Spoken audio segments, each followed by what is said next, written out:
નમસ્તે મિત્રો, તો હવે આપણે જોઈશું શિક્ષણની જાણકારીની અંદર હેલ્થ વિશેની માહિતી।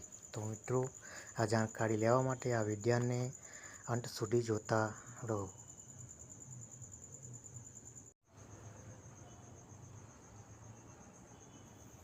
નમસ્તે મિત્રો, તો હવે આપણે જોઈશું હેલ્થ વિશેની માહિતી।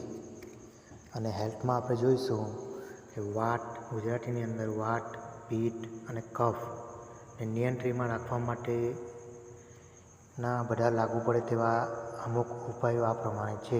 ગુજરાતીની અંદર વાત, પીઠ અને કફ કહેવાય, જેને નિયંત્રણમાં રાખવા એટલે કે શરીરને સારું રાખવા માટે અમુક ઉપાયો આ પ્રમાણે છે। અને સવારે સૂર્યોદય પહેલાં ઉઠવાનું, નરમા કોઠે 2 થી 3 ગ્લાસ પાણી પીવાનું। જો પાણી સહેજ હુંફાળું પીવામાં આવે તો વધારે સારું રહે। સવારે કસરત કરવાની, જો કસરત ન કરી શકતા હોય તો 3-4 કિલોમીટર ઝડપથી ચાલવાનું। ભોજન કરીને તરત પાણી ન પીવાનું, અડધી પોણી કલાક પછી પાણી પીવાનું। જમીને 20 થી 30 મિનિટ ડાબા પડખે સૂવાની પાચન તંત્ર તંદુરસ્ત રહે છે, પરંતુ બપોરે જમીને વધુ નહીં અડધી કલાક નીંદર કરવી આરોગ્યપ્રદ કહેવાય છે। અડધી કલાક જ નીંદ લેવી જોઈએ બપોરના। રાત્રે જમવામાં પાછવામાં ભારે ખોરાક ન લેવો જોઈએ। વધુમાં વધુ 8 વાગ્યા સુધીમાં જમી લેવું જોઈએ અને જમ્યા પછી થોડું ચાલવું આવશ્યક છે। ઠંડા પીણામાં કોલ્ડ ડ્રિંક્સ બિલકુલ ન પીવું જોઈએ અને કોલ્ડ ડ્રિંક્સ પાણીમાં પીવાનું ટાળવું જોઈએ। માટલાનું પાણી શ્રેષ્ઠ અને ઉત્તમ કહેવામાં આવે છે। અલગ અલગ ઋતુઓ પ્રમાણે તે ઋતુઓના મોસમી શાકભાજી, ધાન, ફળોનું સેવન એટલે કે ખાવા જોઈએ, તે આપણા શરીર માટે ફાયદાકારક છે। ત્રિફળા ચૂર્ણના સેવનથી આ ત્રણેય તત્વોને નિયંત્રણમાં રાખી શકાય છે। એ આયુર્વેદિક ઔષધિ છે, પરંતુ ત્રિફળા અને ક્યારે અને શેના માટે સેવન કરવું તે યોગ્ય જાણકાર પાસેથી જાણીને જ કરવામાં આવે તો તે ઝડપથી ફાયદો કરનારું બને છે।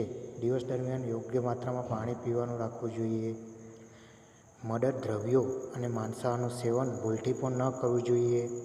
અઠવાડિયામાં 1 વખત ઉપવાસ કરવાથી શરીરમાં વિકારો ઉત્પન્ન થતા નથી અને જમા થતા નથી। જમા થયેલ વધારાનો કચરો બહાર નીકળી જાય છે અઠવાડિયે 1 વાર ઉપવાસ કરવાથી। પરંતુ ઉપવાસમાં માત્ર પાણી અથવા ફળનો જરૂર પૂરતો જ ઉપયોગ કરવામાં આવે તો તે ફાયદાકારક નીવડે છે।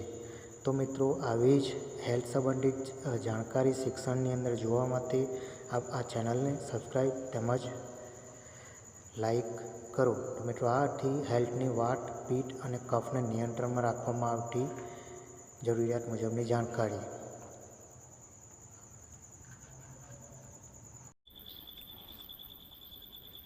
તો મિત્રો, આભાર તમારો આ શિક્ષણની જાણકારી લેવા બદલ। આવી જ અવનવી જાણકારી જોવા માટે આ વિડીયોને લાઈક અને ચેનલને સબસ્ક્રાઈબ કરો। Thank you.